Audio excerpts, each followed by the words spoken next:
दिए थे, तो लगभग हम बताए थे 26,98,000 है ना, या भाई लगभग 27 लाख रुपए कितना देता है कृषि क्षेत्र योगदान देता है हमारे जीएसडीपी में। और वृद्धि कितनी प्रतिशत देखी जा रही है कृषि क्षेत्र की, तो फसल क्षेत्र में कितना परसेंट वृद्धि देखा जा रहा है, 6.5%। कितना परसेंट? हाँ, तो ये पूछेगा कि हमारे जीएसडीपी में फसल क्षेत्र में कितने प्रतिशत वृद्धि दर्ज की गई है। हाँ, तो याद रखेंगे 2022-23 के अग्रिम अनुमान पे पूछेगा तब, है ना, कितने परसेंट, 6.5%। और उसका योगदान कितना है, इतने लाख रुपए के साथ कितना परसेंट योगदान दे रहा है वो, 9.89 या लगभग 10%। क्लियर होगी इतनी इस बात। चलो, ये पढ़ने के बाद हम लोग को देखना था यहाँ पर कि भूमि उपयोग 2021-22 में देख रहे थे, इस पे हम लोग पहुंचे थे कि सकल बोया गया क्षेत्र कितना था, आयुक्त भू अभिलेख एवं बंदोबस्त आंकड़े हेक्टेयर में डाटा है, जो डाटा आपका हेक्टेयर में मौजूद है। इस समय हेक्टेयर एकड़ सब बताए थे लास्ट क्लास में आपको, यहीं पे फिर इसको रिवीजन कर ले रहे हैं। तो सकल बोया गया क्षेत्र कितने लाख हेक्टेयर है, 57 लाख। कितने लाख, 57 लाख। उसमें कितने में शुद्ध बोया गया क्षेत्र कितना है, 46 लाख। तो टोटल बोने लायक जमीन कितनी है हमारे पास, 57 लाख। 57 लाख जो इसमें कितने में हमने अनाज बोया था, 46 लाख। याद रहेगा सही, टोटल जमीन कितना, 57 लाख, बोए कितने पर, 46 लाख। Very good. और एक से अधिक बार द्विफसली में 2 फसल लेना, एक से अधिक बार बोया गया क्षेत्र कितना है, तो 10 लाख। कितना, 10 लाख। याद रहेगा। तो कुल बोया गया क्षेत्र कितना है, सकल बोया गया क्षेत्र, शुद्ध या नीरा बोया गया क्षेत्र 46 लाख, और भाई द्विफसली बोया गया क्षेत्र 10 लाख। कुल बोया गया क्षेत्रफल सर्वाधिक क्षेत्रफल कहां पे है, कुल बोए गए क्षेत्रफल में कहां पर है, तो बोलेगा कि भैया बताइए कुल बोया गया क्षेत्रफल में सर्वाधिक क्षेत्रफल किस जिले में है, कहां पर है, और न्यूनतम क्षेत्रफल, तो सर्वाधिक कुल बोया गया क्षेत्रफल में सर्वाधिक क्षेत्रफल किस जिले में है, राजनांदगांव। न्यूनतम क्षेत्रफल नारायणपुर, कहां पर, नारायणपुर। यार उसमें कितना भैया, 5 लाख, 5.5 लाख, और इसमें कितना, 25,000। कितना, 5.5 लाख और 25,000। क्लियर हो गई बातें। तो 5.5 में 5.5, 5 बच्चे 25,000, दोनों डाटा वैसे याद रखना। तो राजनांदगांव में कितना है भैया कुल बोया गया क्षेत्रफल, 5.5 लाख हेक्टेयर, और नारायणपुर में कितना है, तो 25,000 हेक्टेयर। क्लियर हो गई इतना बात। चलो आगे बढ़ते हैं। अब शुद्ध या नीरा देखते हैं। कुल बोया में देख लिया आप लोग, है ना, कि टोटल वाले में, और कुल शुद्ध या नीरा बोया गया क्षेत्रफल में सबसे ज्यादा क्षेत्रफल कहां पर है, तो राजनांदगांव में ही। न्यूनतम क्षेत्रफल कहां पर है, तो भाई कुल बोया गया में सर्वाधिक, शुद्ध नीरा बोया गया में सर्वाधिक राजनांदगांव ही है, न्यूनतम में दोनों में कौन है, नारायणपुर है। मगर क्षेत्रफल का डाटा पूछेगा तो अंतर आ जाएगा। यहाँ कितने लाख है, 5.5 लाख। 5.5 में कितने में बोल रहे हैं हम लोग, 370 में। कितने में, हाँ, तो 3.5 भी समझ सकते हो, 5.5 में से लगभग 3.5 में बोल रहे हैं, और 25,000 में से कितने बोल रहे हैं, 24,000 में। क्लियर हो गई बातें। चलिए, तो अगर परसेंटेज में देखा जाएगा तो परसेंटेज में 25 में से अगर 24 बोल रहे हैं तो भाई ये ज्यादा निकल जाएगा, है ना। क्लियर हो गई बातें। चलो, नहीं शुद्ध उस दिन बताया था पूर्णिमा की, मान लीजिए समझा देते हैं। एक बार बोया गया ऐसा मतलब नहीं है, हाँ एक बार बोया गई है, और उसको मेन समझना है कि शुद्ध बोया गया शब्द का मतलब हमेशा किस परिप्रेक्ष्य में लेना है, उसको समझ लेते हैं। कि अगर टोटल जमीन मेरे पास इतनी है, ठीक है, मान लो कितनी हेक्टेयर भाई, 10 हेक्टेयर है, ठीक, इसको हेक्टेयर समझना है, 10 एकड़ खेत समझ लीजिए। ये क्या हो गया, कुल बोया गया। क्या हो गया, ये कुल बोया गया। जमीन मेरे पास इससे भी ज्यादा है, मेरे पास कुल जमीन कितनी है भैया, तो 100 हेक्टेयर या 100 एकड़ है मान लीजिए, है ना, 100 हेक्टेयर लीजिए, 100 एकड़ जो समझना है। तो कुल जमीन मेरे पास कितनी है, तो पूरी छत्तीसगढ़ की स्ट्रक्चर कितनी है, 1,35,192 वर्ग किलोमीटर। मगर उसमें से हमारा खेती की बोलना क्षेत्रफल कितना है, 10 लाख हेक्टेयर। मगर रियल माने हम वो कितने में रहे हैं, केवल 7 हेक्टेयर में। तो जो 7 हेक्टेयर या 7 एकड़ हो गई, हो गया शुद्ध बोया गया। ये 10 हेक्टेयर जो कि बोले लायक हो गए, कुल बोया गया। और पूरे छत्तीसगढ़ का क्षेत्रफल कितना है, तो 100 हेक्टेयर। अब तीनों चीज समझ में आ गया। टोटल छत्तीसगढ़ का क्षेत्रफल, उसमें से कुल बोया गया क्षेत्रफल, उसमें से शुद्ध बोया गया क्षेत्रफल। समझ में आ गया तीनों चीज। चलो आगे बढ़ते हैं। और उसी जमीन पे जिसको शुद्ध बोया गया क्षेत्रफल है, उसी जमीन पे या कुल बोया गया क्षेत्र में दोबारा जब फसल लेते हैं तो द्विफसली में काउंट हो जाता है वो। उसका अलग से डाटा है 10,72,000 जो पढ़े ऊपर, ठीक है। चलो, द्विफसली क्षेत्रफल, एक से अधिक बार बोया गया क्षेत्रफल में सबसे ज्यादा कौन है, तो राजनांदगांव, और सबसे कम कौन है, तो कुल में बोले आपका बोले शुद्ध में बोले और द्विफसली में बोले नंबर 1 पे कौन है, क्षेत्रफल में, फसल के उत्पादन में नहीं, फसल के उत्पादन में नहीं, किसमें, क्षेत्रफल में सबसे बड़ा जमीन उसके पास है ना। तो सबसे बड़ा जमीन में कौन है, तो राजनांदगांव है तीनों कैटेगरी में। और अगर बोले इसमें इन दोनों में कौन कौन है, तो नारायणपुर, और द्विफसली में बीजापुर। द्विफसली में बीजापुर में सबसे कम है, कितना हेक्टेयर, 54 हेक्टेयर। यहाँ कितना लाख, 5 लाख, 5.5 लाख में से 3.5 लाख, 25,000 में से 24,000, और यहाँ कितना बचा तो 1,85,000 याद रखना, और यहाँ रखना है 54 हेक्टेयर मात्र। ठीक, चलिए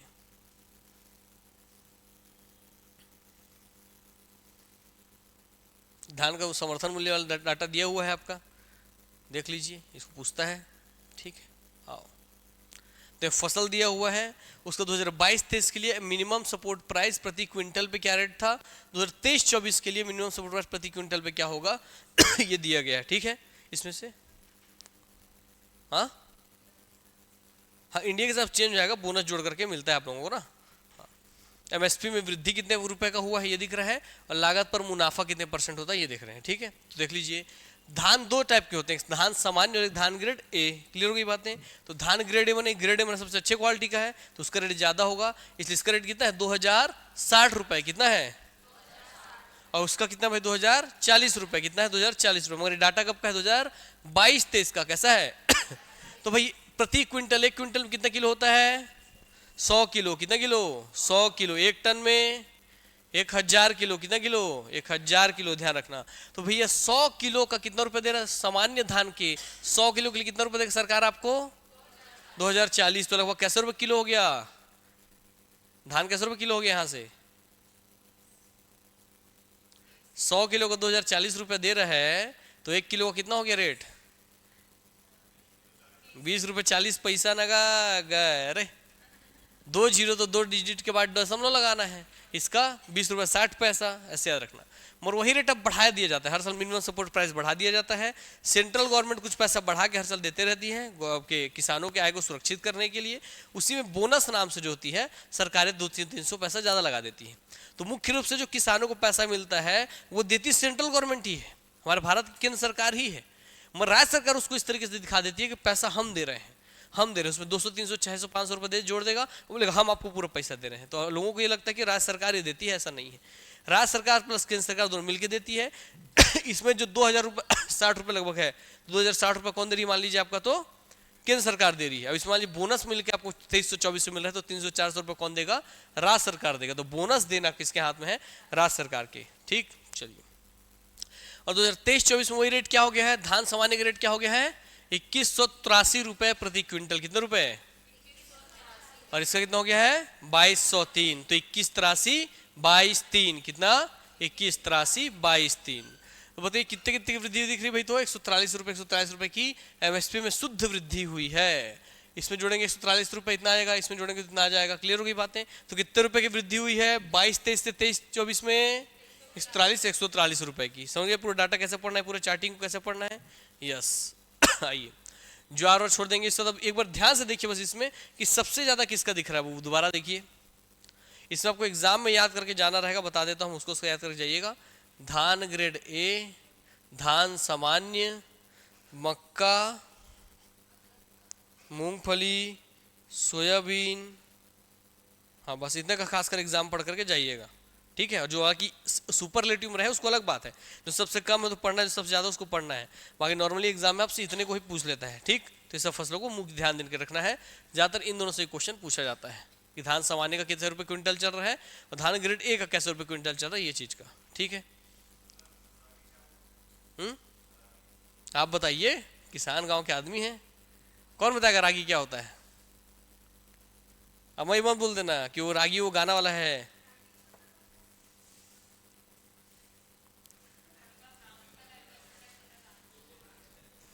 हाँ ठीक है, बहुत बढ़िया, सब जान रहे हो। चेक कर लेना भाई, गूगल में है, मेरे को भी नहीं पता रागी क्या होता है। ठीक,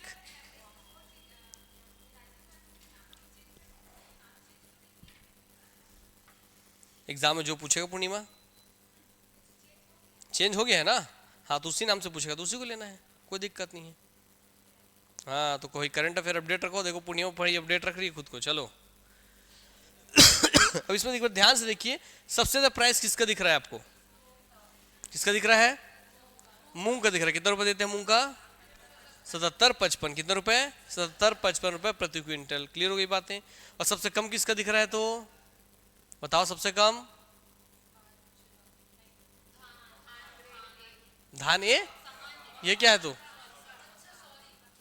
हाँ तो बोलेगा भाई सभी मूल्यों में सबसे ज्यादा प्राइस किसका है, तो मूंग का। किसका है, मूंग का। सबसे कम किसका है, तो मक्के का। तो सबसे ज्यादा वाले का कितना हो गया है, 8558। सबसे कम वाले कितना हो गया है, 2090। क्या बोलोगे, 8558 और 2090। बाकी किसका याद रखना है, धान धान ग्रेड ए का। मक्का का देख लीजिए, कहा कि हमारा मक्का मक्का मक्का मक्का मक्का कितना हो गया, 2090। कितने रुपए की वृद्धि हुई है, 128 रुपए की। चलो बाकी डाटा को पढ़ लेना, एग्जाम जाने से पहले पढ़ने का कोई मतलब नहीं है। उद्यानिकी फसल पे आते हैं कि हमारे छत्तीसगढ़ में उद्यानिकी फसल पे कौन कौन सी फसलों को लिया जाता है और किन किन को भैया मुख्य रूप से आपको पढ़ना है।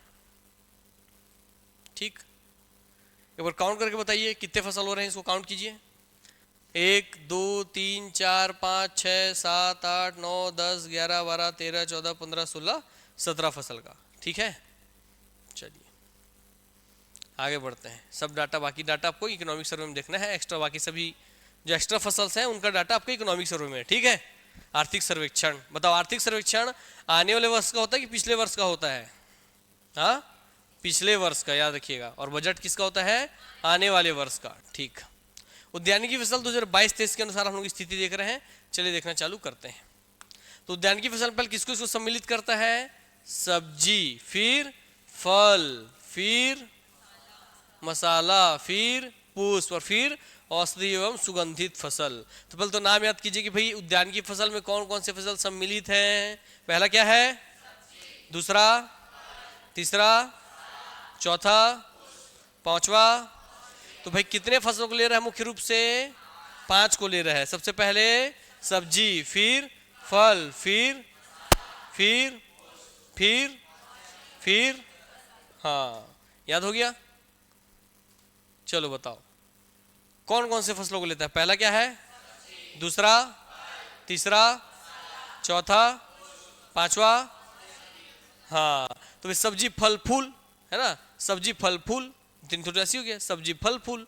और चौथा क्या हो गया, बोलो बोलो बोलो, फल फूल हो गया। मसाला और औषधि एवं सुगंधित, भाई मसाले का काम ही सुगंध वगैरह बढ़ाना, तो मसाला और औषधि और सुगंधित, बात खत्म हो गया। चलो अब आते हैं इसके डाटा पे जो आपसे पूछेगा एग्जाम में। तो पूछेगा भाई बताइए सर्वाधिक क्षेत्रफल पर कौन सा बोया जा रहा है। इसका डाटा याद नहीं करने से वो सीक्वेंस पूछता है कि क्षेत्रफल के अनुसार उद्यान की फसलों को जमाइए। क्लियर हो गई बात है, तो ये नाम को आपको जमाना होगा क्षेत्रफल के अनुसार। ठीक, तो बताइए भैया सर्वाधिक क्षेत्रफल कौन दिख रहा है, सब्जी। फिर कौन दिख रहा है, कौन दिख रहा है, फिर कौन दिख रहा है, फिर कौन दिख रहा है, फिर कौन दिख रहा है। इसीलिए सीक्वेंस याद रखना है। सबसे पहले क्या याद रखोगे, सब्जी, फिर फल, फिर मसाला, फिर क्लियर हो गई बातें। तो कुल कितने क्षेत्रफल पर भैया इसका उत्पादन किया जाता है, तो कितना बोलेंगे, 80,000 से आगे बढ़ो, 8 लाख भी आता है, 8,03,653। मगर 8 लाख याद रखो। तो कितने भैया उद्यान की फसल होती है, 8 लाख। कितने पे, 8 लाख। कितने पे, 8 लाख। ठीक है हेक्टेयर पे, 8 लाख हेक्टेयर पे क्या हो जाती है खेती, तो उद्यान की। तो उद्यान की खेती कितने की जाती है, 8 लाख हेक्टेयर पर। कितने पर, ठीक है।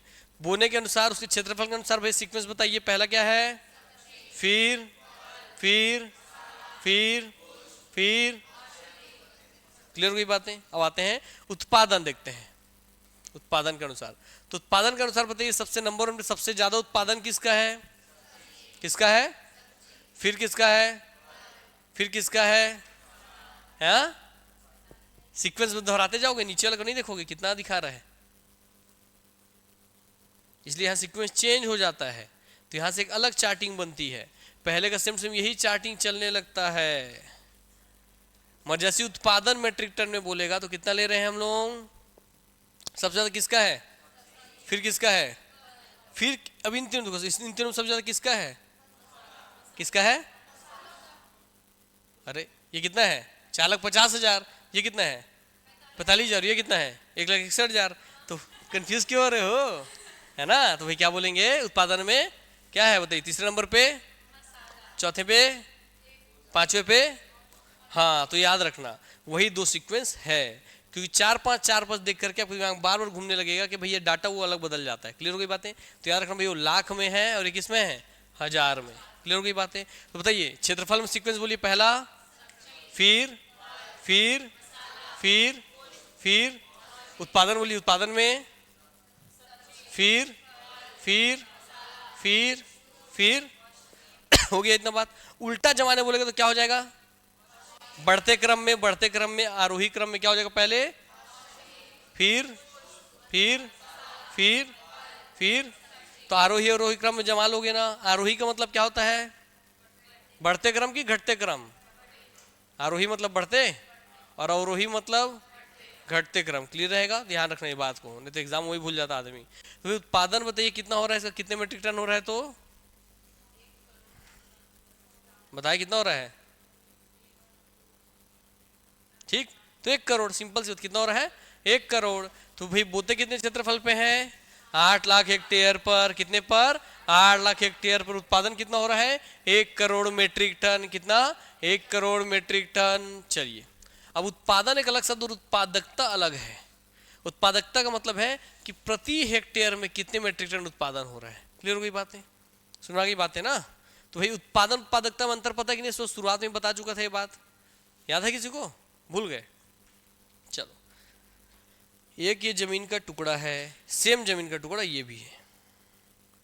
क्लियर हो गई बातें?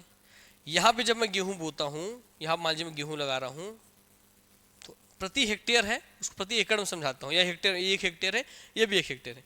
1 हेक्टेयर में, ये वाली जमीन के 1 हेक्टेयर में कितना गेहूं हो रहा है? मैं बोल रहा हूँ 50 क्विंटल। कितना हो रहा है? मैं बोल रहा हूँ 50 क्विंटल हो रहा है। मैं बोल रहा हूँ, कितना बोल रहा हूँ? तो भाई इसकी उत्पादन कितना किया इसने? 50 क्विंटल प्रति एकड़। 50 क्विंटल प्रति एकड़ या हेक्टेयर, जो भी आप ले लो। क्लियर हो गई बात है? मगर याद बात करें कि इसी सेम जमीन पे ही अगर कोई कितना मैक्सिमम प्रोड्यूस कर सकता है, तो देखेंगे सेम जमीन है। क्लियर हो गई बातें? सेम जमीन है और उस पर भी मैं गेहूं लगा रहा हूं। क्लियर हो गई बातें? तो भाई इस पे पैदा हो रहा, मान लीजिए 70 क्विंटल प्रति एकड़। कितना हो रहा है? प्रति 1 एकड़ पे। इस पे कितना हो रहा है? 70 क्विंटल प्रति एकड़। अब बताओ, ये 2 एग्जांपल्स बताओ कि किसमें उत्पादन किसमें उत्पादकता है। पहले ये बताओ अपने दिमाग से।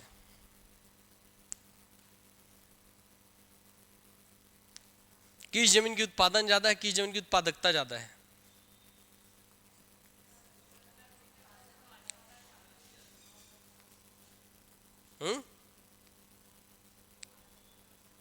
तो बताइए, अगर 70 है तो इस 70 इसका, इस जमीन का 70 उत्पादन हुआ है इतना जमीन गेहूं की उत्पादकता है उसकी उतनी नहीं। ये तो समझना है। 70 इसके द्वारा किया गया उत्पादन है। किसने? एक कितना जमीन उत्पादन, कितना गेहूं उत्पादन कर दिया? 70। मगर जब हम इसके छोटे यूनिट पे जाएंगे, इसको अगर तोड़ने लग जाए बराबर खंडों, तो मान लो इसके प्रत्येक जमीन पे कितना, 50 के हिसाब से कितना हो रहा है भाई पैदा? इसको हर एक छोटे छोटे सिंगल यूनिट में तोड़ रहे हैं, तो इसके में कितना हो जाएगा? मान लो 5 हो रहा है। कितना पैदा हो रहा है? 5। कितना हो रहा है? 5। बस इसको जब हम तोड़ेंगे इसके सिंगल यूनिट पे, तो इसके हर एक सेम टुकड़े पे कितना हो रहा है? 7। तो प्रति एक टुकड़े पे कितना उत्पादकता हो गया? 7। ये उसकी उत्पादकता है। सुनवा गई बातें? उत्पादन तो दोनों ही था, 50 भी उत्पादन था और 70 भी उत्पादन था। क्लियर हो गई बात? उत्पादकता क्या है? मैक्सिमम उसकी क्षमता। क्यों? कुल उत्पादन बढ़ा कैसे? आखिर ये 50 दे रहा है, ये 50-70 दे रहा है, तो 50-70 हुआ कैसे? क्योंकि इस जमीन की क्या है? उत्पादकता ज्यादा है, माने प्रति यूनिट क्या है? ये ज्यादा फसल उत्पादन करके दे रहा है। 2 तरीके से हो सकता है कि भाई आप अच्छे किस्म का बीज बो रहे हैं, अच्छे किस्म फर्टिलाइजर डाल रहे हैं, अच्छे किस्म का उर्वरक यूज कर रहे हैं, तो क्या हो जाएगी? उत्पादकता बढ़ेगी। क्या बढ़ेगी?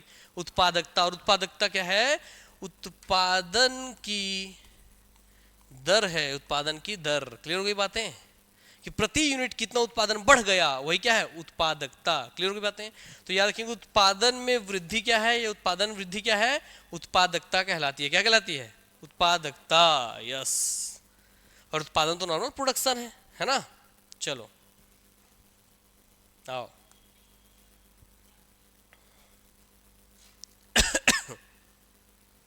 चलिए, तो उत्पादकता में अब देख लेते हैं हम लोग एक बार, कितने मीट्रिक टन प्रति हेक्टेयर है। तो उत्पादकता में सबसे ज्यादा किसका दिख रहा है? सब्जी का। सेकंड नंबर पर किसका? पुष्प का। थर्ड नंबर पर किसका? फल का। फोर्थ पर, पांचवें पर, डाटा चेंज हो गया ना? तो उत्पादन बोले, क्षेत्रफल बोले, उत्पादन बोले तो ये लिस्ट फॉलो कर लोगे, और जैसे उत्पादकता बोले तो लिस्ट क्या हो जाएगा? क्या हो जाएगा? पहले फिर फिर फिर लास्ट में। हाँ तो बताइए, उत्पादकता के अनुसार एक है प्रोडक्शन और एक है प्रोडक्टिविटी। क्लियर हो गई बातें? एक है प्रोडक्शन, एक क्या है प्रोडक्टिविटी। तो प्रोडक्टिविटी के अनुसार सर्वाधिक भैया किसका है प्रोडक्टिविटी? उद्यानिकी में किसका है? सब्जी का। फिर किसका है? पुष्प का। फिर किसका है? फल का। फिर किसका है? और सबसे लास्ट किसका है? मसाले का। याद रहेगा ये बात? तो याद, ये सीक्वेंस याद है तो इसमें सीधा याद रखना, ये पकड़े थे, फिर ये पकड़े थे, फिर ये पकड़े थे, फिर ये पकड़े थे, बीच में लास्ट वाला पकड़े थे। क्लियर हो गई बातें? याद रहेगा? वैसे करके याद रखना। आइए तो बताएंगे अब एक बार बिना देखे, है ना? चलो वहां बन ही जाएगा, वैसे दिक्कत की बात नहीं है। बताइए, सर्वाधिक उत्पादन किसका होता है उद्यानिकी में? उत्पादन सब्जी। सेकंड नंबर पे, थर्ड नंबर पे, फोर्थ नंबर पे, फिफ्थ नंबर पे। ठीक है। क्षेत्रफल में सबसे ज्यादा किस क्षेत्रफल में सबसे ज्यादा क्या बोया जाता है? सब्जी। सेकंड नंबर पे फल, थर्ड नंबर पे, चौथे नंबर पे, पांचवें नंबर पे। अब उत्पादकता या प्रोडक्टिविटी में सबसे ज्यादा कौन है? सब्जी। सेकंड नंबर पे, सेकंड नंबर पे पुष्प पे फल, कुछ फल बोल कुछ पुष्प बोल रहे हो। सेकंड नंबर पे पुष्प, थर्ड नंबर पे फल, फोर्थ नंबर पे और फिफ्थ नंबर पे मसाला। क्लियर हो गई बातें? याद रखने बात को। चलो तो लिखो सीक्वेंस को वैसे ही पूछेगा, और वही क्रम और वही क्रम में। ठीक है, चलिए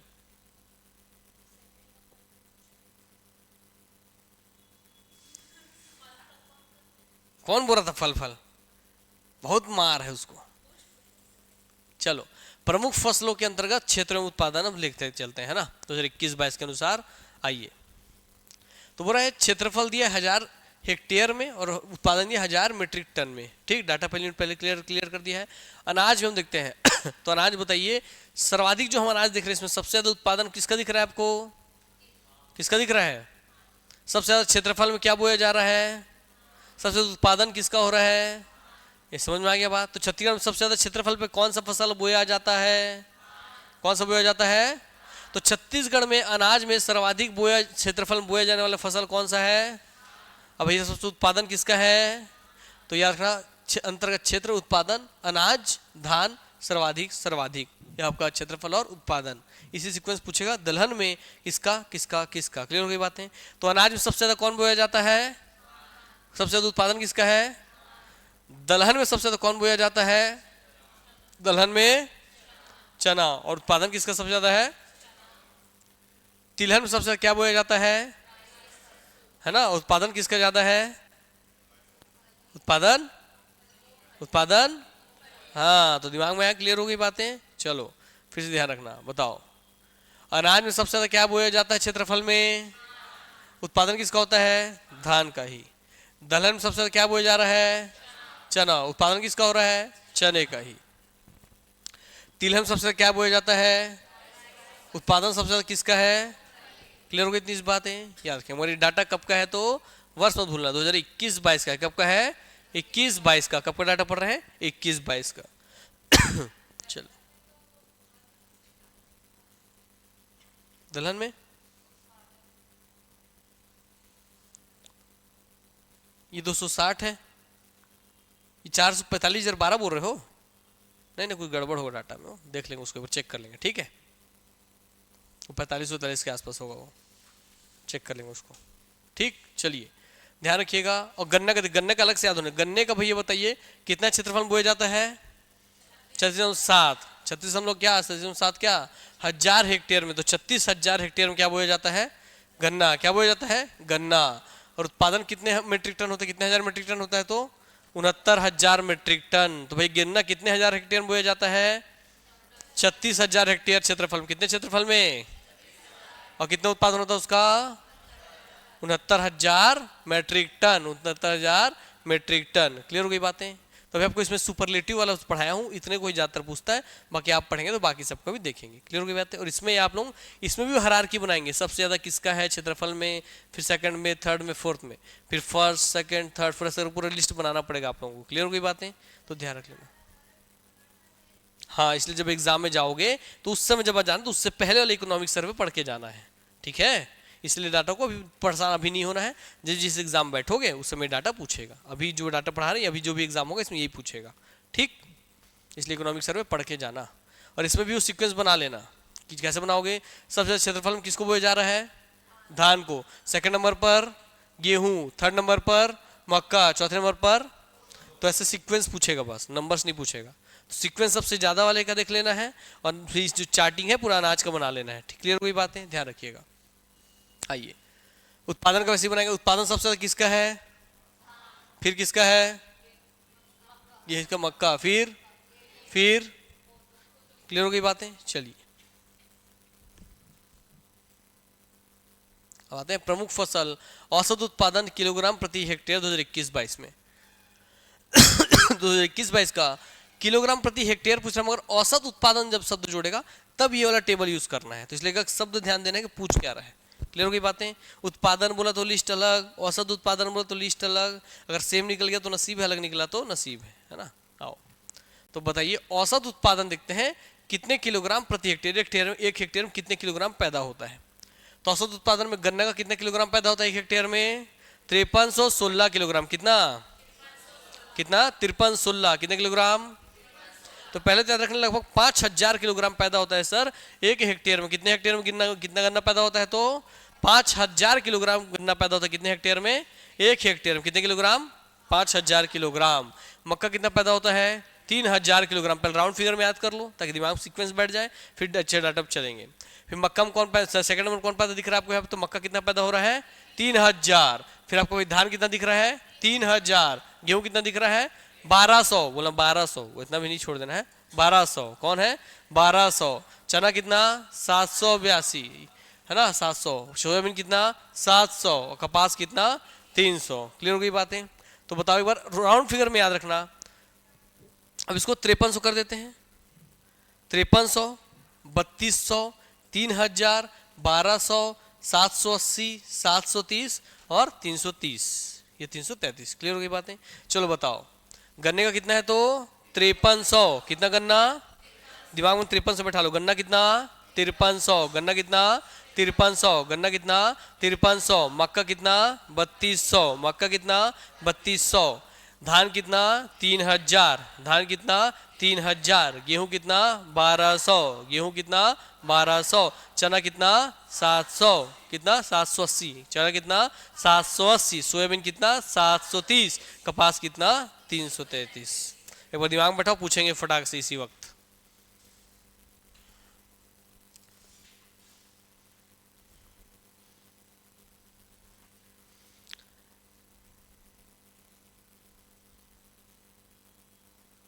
देखना अभी कैसे फंसोगे सबके सब ना, कैसे खिचड़ी बनवा दूंगा अभी। देखना याद कर लो एक बार देख के अच्छे से। अभी देखना खिचड़ी बनाऊंगा।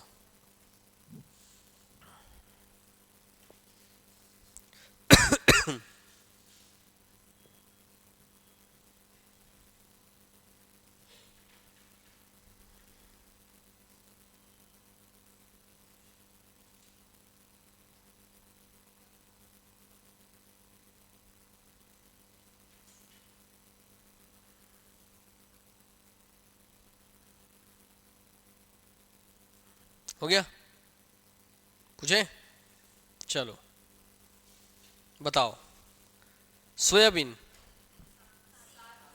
हाँ 729।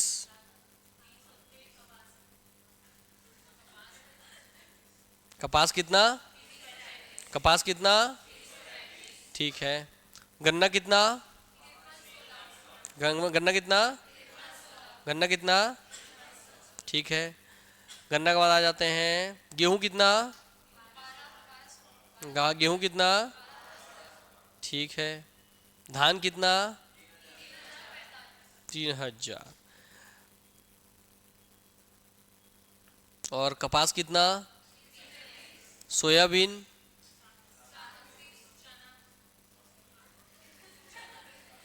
चना भी है। चना कितना? गन्ना। फिर गन्ना के बाद क्या था सेकंड नंबर पे? मक्का। मक्का कितना? कितना? 3200। फिर गेहूं कितना? जी आपका धान कितना, फिर क्या था उसके बाद, सोयाबीन कितना, चना कितना, कपास कितना, चलो हो गया। गन्ना, मक्का, धान, गेहूं, चना, सोयाबीन और कपास, ये डाटा लगभग याद रखना। चलिए अब आगे बढ़ते हैं। देख लीजिए डाटा भूल रहे थे, इनको लग रहा है भूल रहे थे तो गन्ना, मक्का, धान, गेहूं, चना, सोया, कपास हो गया। इसको बढ़ते घटते क्रम में देने का जमा लोगे ना इसको भी अपने हिसाब से ही, उसी सीक्वेंस, कोई दिक्कत नहीं। ये सीक्वेंस है गन्ना, मक्का, धान, गेहूं, चना, सोया, कपास। क्या बोलोगे राइम से गा के सुनाओ। पहले क्या है, ऐसे नहीं, ऐसे नहीं, गन्ना, मक्का, धान, गेहूं, चना, सोया, कपास। अब फिर से बोलो, पहला सीक्वेंस क्या है, गन्ना, मक्का, धान, गेहूं, चना, सोया, कपास। क्या, गन्ना, मक्का, धान, गेहूं, चना, सोया, कपास। फिर गन्ना, मक्का, धान, गेहूं, चना, सोया, कपास। क्या, गन्ना, मक्का, धान, गेहूं, चना, सोया, कपास। तो भाई औसत उत्पादन बोलेगा, डाटा याद नहीं है, जमाने देगा, बढ़ते घटते क्रम जमा लोगे इस राइम से। तो एक बार राइम गा के सुनाओ, चलो बोलो। ठीक है, फिर से बोलो एक बार, गन्ना, मक्का, धान, गेहूं, चना, सोया, कपास। तो गन्ना का बता दो,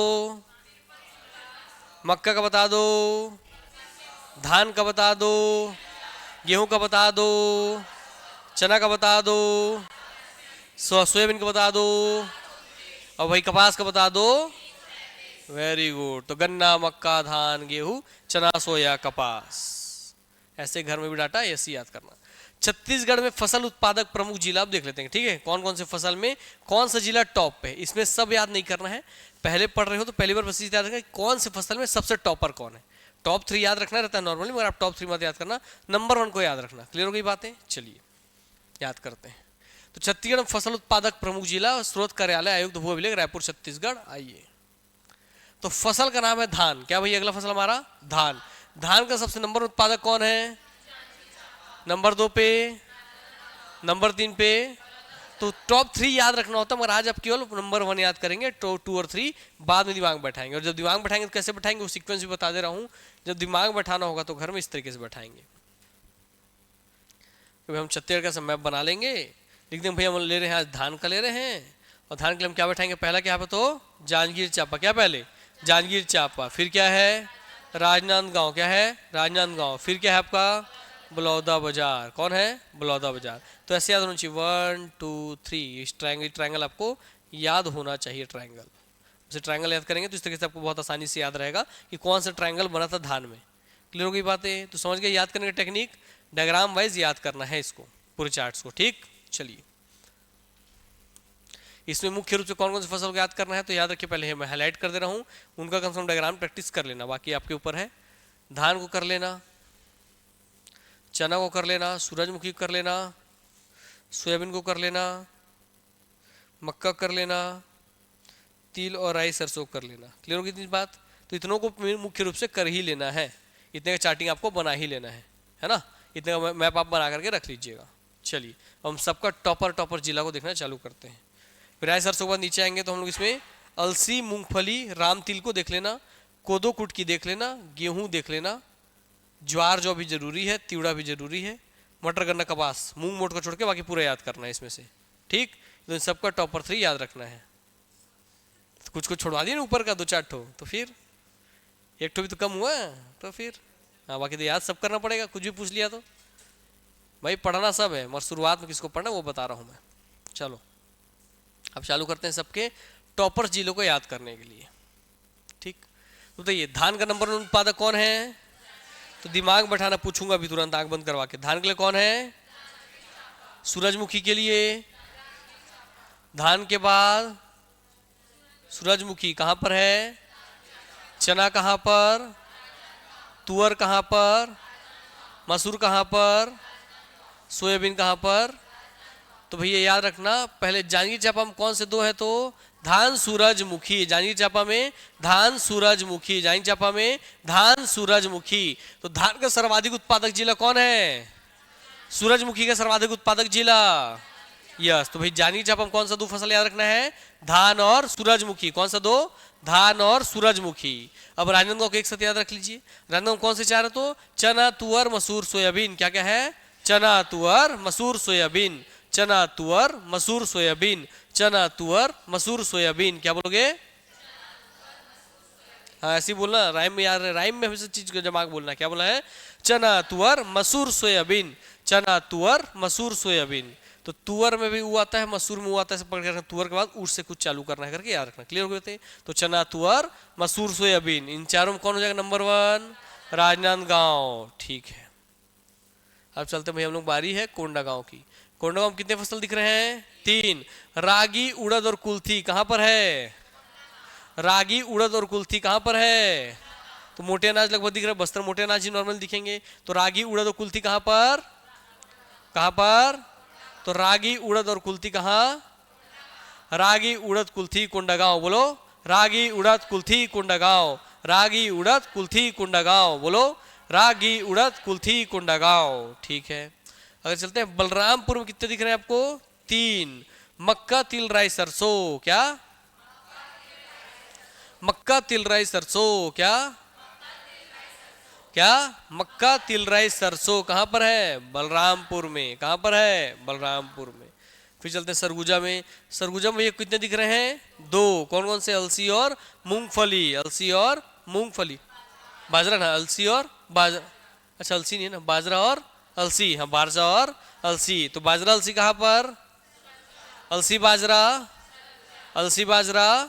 हाँ, अगर चलते हैं जसपुर में। जसपुर में कौन कौन है? मूंगफली और रामतिल। मूंगफली और रामतिल। मूंगफली और रामतिल। यस, और देखो हमारा रायगढ़ भैया सेकंड नंबर पे जा चुका है ना मूंगफली में अब। ठीक है चेतना, तो मूंगफली मत बोलना लाने के लिए। ठीक, ऐसे मेरे पास खेत नहीं है।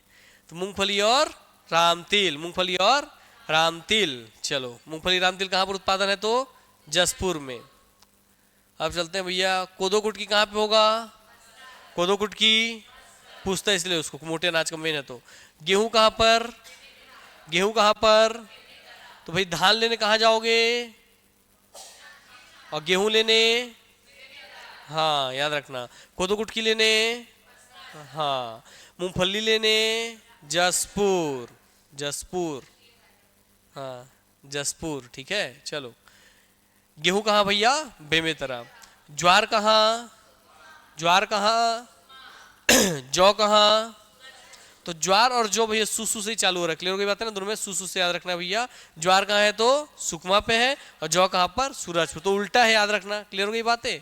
हाँ नहीं आएगी सुसु, चिंता मत करो। इधर देखो आप लोग, ज्वार जो कि बड़ा है उसमें छोटा है भैया नाम सूसे वाला, और जिस जो कि छोटा उसमें बड़ा है नाम। तो ऐसे उल्टा याद रखना, क्योंकि 2 ही नाम आएंगे जिले में, जो कंफ्यूजन होगा भूलो तो ऐसे ही याद रखना। तो ज्वार में कौन आएगा? सुकमा। जौ में कौन आएगा? सूरजपुर। तिवड़ा में भैया, तिवड़ा या लाखड़ी में कौन नंबर 1 है? मुंगेली। पूछता है, मोस्ट इंपोर्टेंट क्वेश्चन है। तिवड़ा लाखड़ी, तिवड़ा लाखड़ी, तिवड़ा लाखड़ी। तो तिवड़ा कहाँ पर उत्पादन सर्वाधिक? मुंगेली में है। लाखड़ी का? मुंगेली। दोनों बोले तो वही चीज है ना। क्लियर हो गई बातें? चलिए अब बताइए, मटर कहाँ पर? मटर कहाँ पर? मटर कहाँ पर? गन्ना, गन्ना कबीरधाम। कपास, तो बेमेतरा में और क्या था? गेहूं। तो भाई बेमेतरा में क्या क्या रखना? गेहूं और कपास। गेहूं और कपास। मूंग मोठ, मूंग मोठ। हाँ चलो, क्लियर हो गई बातें? अब एक बार ध्यान से देखो, सबको पूछेंगे अभी। ठीक है, आधा दिखाते हैं पहले एक बार, फिर आधा को पूछ लेंगे। चलिए अभी अलसी तक का याद कीजिए एक बार, देखिए फटाक से सबके टॉपर जिले को, उसके बाद हम लोग आगे का पूछेंगे। दिमाग बैठाइए फटाक से, ऐसे दिमाग बैठाओ कि कौन सा फसल है, उसको लेने के लिए मेरे को कौन से जिला जाना पड़ेगा, तब याद रहेगा। कि धान लेने में जाऊंगा जांजगीर चांपा, कपास गेहूं लेने जाऊंगा भाई आपका बेमेतरा। और देखिए क्षेत्र, देखिए जो कपास उपास जो दिख रहा है आपको बेमेतरा में क्यों दिख रहा है? क्योंकि वहाँ पे काली मिट्टी का विस्तार है। बताया था कपास में किसकी खेती होती है? काली मिट्टी की। कबीरधाम में क्या हो रहा है? गन्ना, उसके लिए क्या चाहिए? काली मिट्टी, इसलिए सब दिख रहा है ना। तो मिट्टी वाला चैप्टर याद करके रखोगे तो ऐसे समझ में आ जाएगा। चलो और दिमाग बैठाओ अपने कि धान लेने मेरे को जाना है जांजगीर चांपा, सूरजमुखी का फूल लेने जांजगीर चांपा, चना लेने जाऊंगा राजनांदगांव, तुअर लेने जाऊंगा राजनांदगांव, मसूर लेने जाऊंगा राजनांदगांव, सोयाबीन लेने जाऊंगा राजनांदगांव।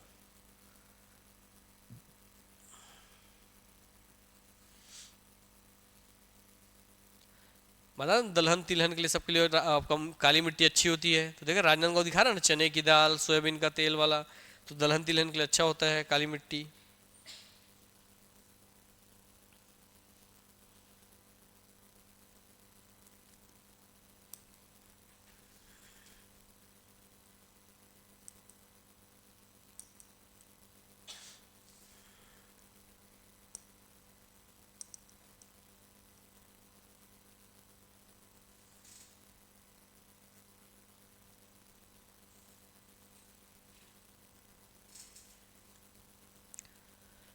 अपने अपने टेक्निक दिमाग से बैठाइए दिमाग में, आज देखते हैं कौन याद रख पाता है पूरा।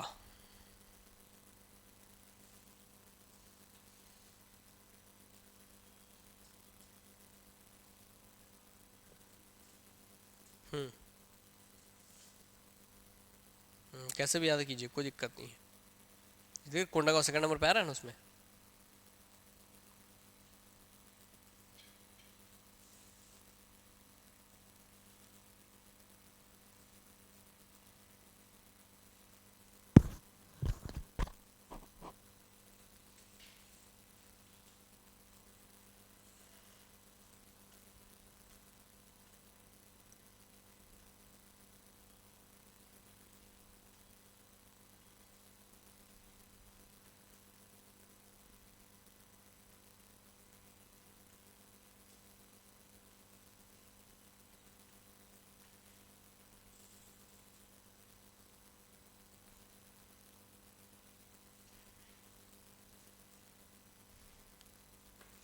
हो गया।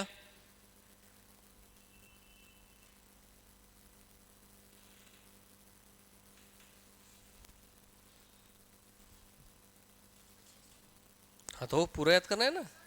हाँ,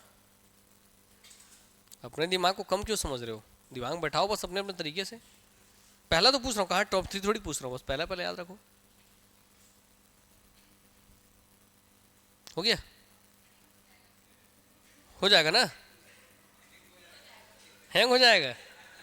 सॉफ्टवेयर अपडेट करवा देंगे चलो आज तुम लोग का। हर दिन तो पढ़ने का टेक्निक सिखाता हूँ कुछ ना कुछ, इस तरीके से पढ़ो, यूज़ करो अपने दिमाग। इतने दिन से जो सिखाया हो यूज़ करो सब दिमाग का।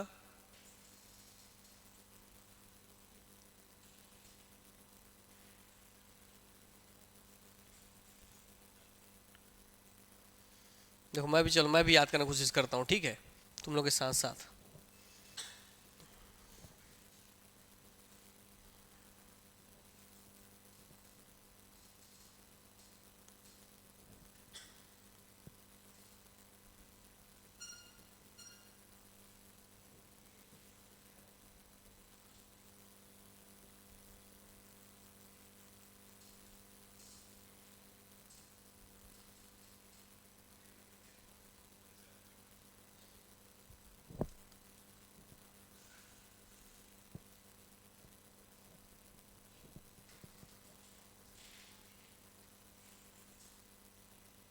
हो गया।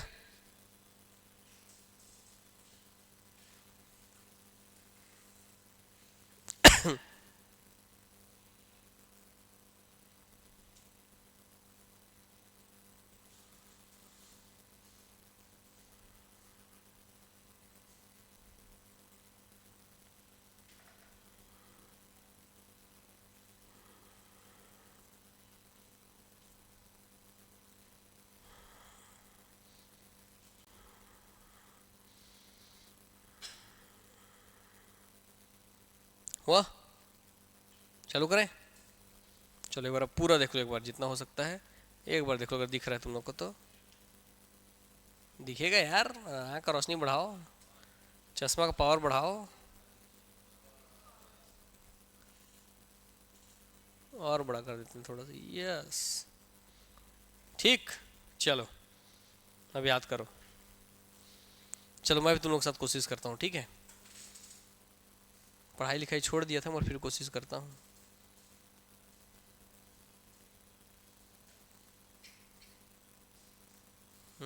चेतना।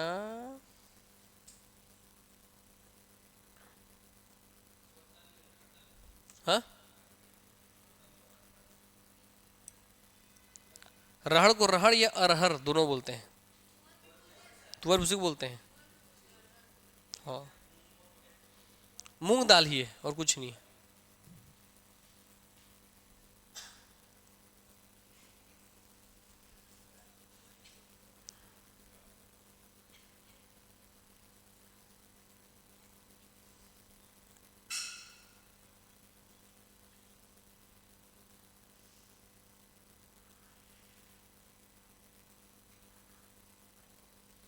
हो गया,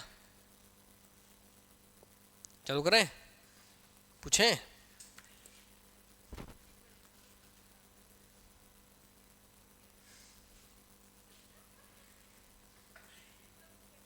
तीन बार तो याद कराएं, आधा आधा पूरा, 3 बार रिवीजन करवा रहा हूँ, और कितना चाहिए बताओ?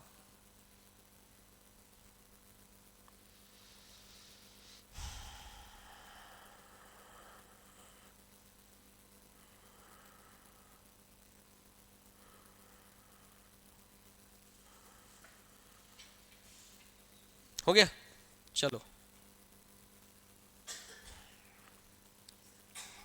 कितने नंबर पेज पे है ये? 85। हम भी खोल लेते हैं, लेके आए। चलो भैया, अब अपना अपना बुक बंद कर लो आप लोग, है ना, बुक से देख के नहीं बोलना है। चलिए चालू करते हैं पूछना। बताएंगे एक बार ध्यान से। पेंसिल है, पेंसिल दो, तो पेंसिल तक पता है सब पूछ लिया होकर के। पेंसिल दे दो कोई सा, कोई भी दे दो पेंसिल। चलो, थैंक यू। चलो बताओ, बैठ जाओ सब स्थिर से। कोदो कुटकी, राम तिल, मूंगफली, तिवड़ा लाखड़ी, कपास, गन्ना, उड़द। देखिए उड़द भूल रहे हो ना, बस मोनिका ठीक से बोली हुई। हाँ, उड़द, कुल्थी, तिल, तो राम तिल, राई सरसों, बाजरा, अलसी, ज्वार, जौ, है ना, वही वाला दिमाग ट्रिक में है ना, वही वाला काम। हाँ, तो मटर, मूंग मोट, रागी, रागी, सोयाबीन, सूरजमुखी, तुअर, मसूर, चना, धान, गेहूं, गेहूं। अब फटाफट बोलना, धान कहाँ, सूरजमुखी, चना कहाँ, तुअर कहाँ, मसूर कहाँ, सोयाबीन कहाँ, रागी कहाँ, रागी कहाँ, उड़द कहाँ, कुल्थी कहाँ, मक्का कहाँ, मक्का कहाँ, तिल कहाँ, राई सरसों कहाँ, बाजरा कहाँ, अलसी कहाँ, अलसी कहाँ, मूंगफली, राम तिल, कोदो कुटकी, गेहूं कहाँ, ज्वार कहाँ, जौ कहाँ, तिवड़ा लाखड़ी, मटर कहाँ, गन्ना कहाँ, कपास कहाँ, मूंग मोट। चलो हो गया ना, कैसे देखे सॉफ्टवेयर स्ट्रांग हो गया ना, ठीक है। चलिए देखे सॉफ्टवेयर स्ट्रांग हो जाता है, प्रैक्टिस से सब चीज़ है। आइए तो हम लोग अगला पेज पे चलते हैं, कृषि विपणन पे। अगला हमारा टॉपिक है कृषि विपणन। पेंसिल से भी काम हो रहा है, बताओ।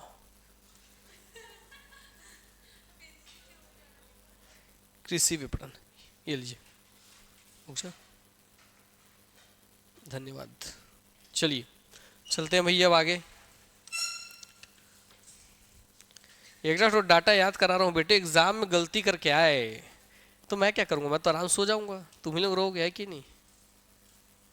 कितना मस्त गुरुकुल जैसा सिस्टम रहता, मारने का परमिशन रहता, कितना मारता तुम लोगों को मजा आ जाता एकदम, वाह दे हंटर दे कोड़ा।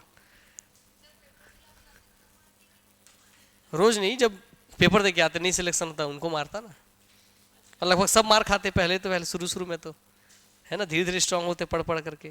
तो याद रखना चाहिए, ऐसे हाथ में चोट दिख रहा था जब पढ़ रहे तो अरे मार खाएंगे फिर से, पहले पढ़ लो पढ़ लो पढ़ लो। डर बहुत जरूरी है, याद रखना डर बहुत जरूरी है। डर आदमी की पोटेंशियलिटी को बढ़ा देता है, क्योंकि जब हम डरते हैं तो हमारी क्षमताएं, सभी क्षमताएं बढ़ जाती हैं। कैसे? जब हमारे पीछे कुत्ता दौड़ता है तो हम कितना तेज दौड़ने लगते हैं, नॉर्मली अपनी दौड़ पाओगे। कुत्ता दौड़ेगा, आप नॉर्मल दीवार नहीं फांद पाओगे, उस समय दीवार फांद जाओगे आप, समझ रहे बात। कुत्ते को भी मार दोगे, अपनी जान पे बात आ जाएगा तो उसका मुंह पकड़ फाड़ दोगे, उसको पकड़ चाप दोगे, आप लोग खुद बन जाओगे कुत्ता।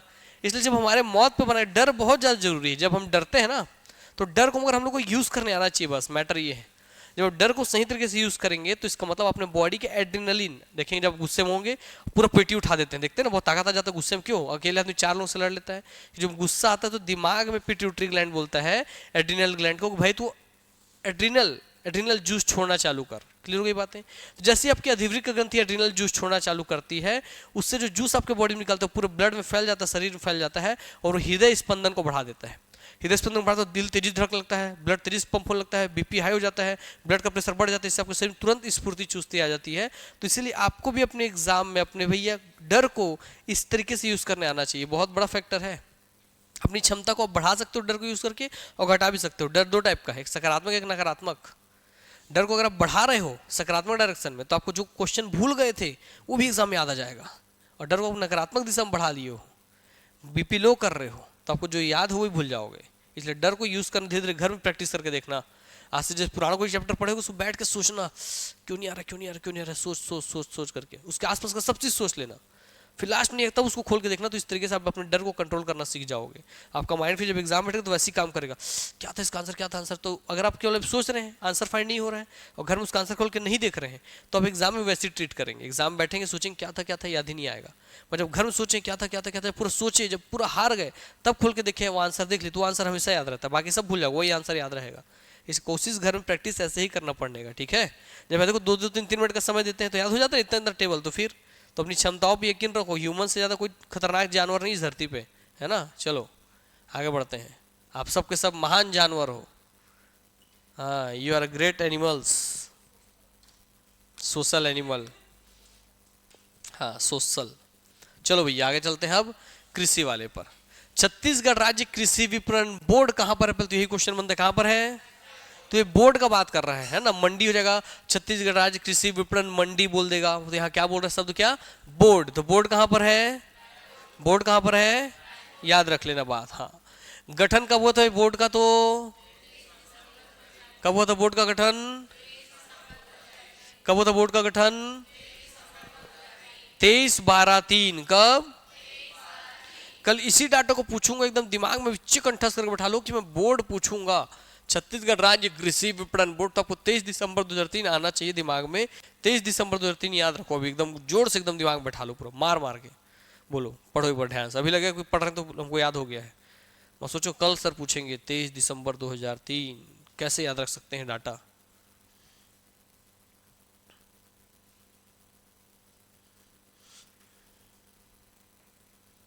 कल भूल जाओगे, ऐसे भी लग रहा पढ़ा पढ़ा कि 23/12/3 याद रहेगा, नहीं याद रहेगा।